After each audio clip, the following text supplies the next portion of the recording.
আমার আর্গুমেন্টের সর্বশেষ দিন ছিল।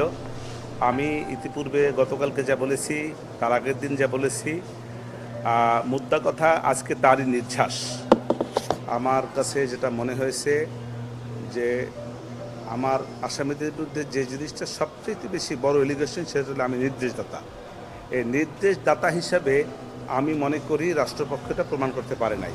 কেন পারে নাই তার পিছনে আমার বক্তব্য হলো এই যে অডিও এবং ভিডিও রেকর্ড দ্বারা তারা বলতে চাচ্ছে যে আমি নির্দেশদাতা। সেই অডিও এবং ভিডিও রেকর্ডগুলিকে শুধু একজন দ্বারা তারা ওনারা পরীক্ষা করেছেন, রাসায়নিক পরীক্ষা। এই ফরেন্সিক পরীক্ষাটা যদি আরেকটা প্রতিষ্ঠান দিয়ে ক্রস ম্যাচিং করা হইতো, তাইলে আমি এখানে বিশ্বাস্য মনে করতাম। যেহেতু এই অন্য কোনো প্রতিষ্ঠান দ্বারা এটাকে ক্রস ম্যাচিং করা হয় নাই, শুধু একজনের দ্বারা সেটাকে, এবং তারা কে, প্রত্যেকেই রাষ্ট্রের, প্রসিকিউশন রাষ্ট্র, যারা এই পরীক্ষা করেছে তারাও রাষ্ট্র, এবং তার রাষ্ট্রের সবাই একই সংমিশ্রণ, রাষ্ট্রেরই আরেকটি প্রতিষ্ঠান। অতএব রাষ্ট্রের সঙ্গে রাষ্ট্রের যে প্রতিষ্ঠানের একটি যা চাইবে সেটাই দিবে, এটাই স্বাভাবিক কথা।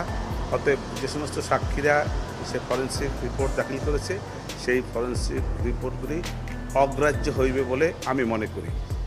এছাড়া রাজাকারের নাতিপতি উস্কানি, এই উস্কানির জায়গায় আমার বক্তব্যটা শুধু এরকমের যে ছাত্রছাত্রীরা এই বক্তব্যটাকে ভুলভাবে নিয়েছে। উনি ছাত্রছাত্রীদেরকে রাজাকার নাতিপতি বলেন নাই, কারণ বর্তমানে যারা যে সমস্ত ছেলেরা আন্দোলন করেছে,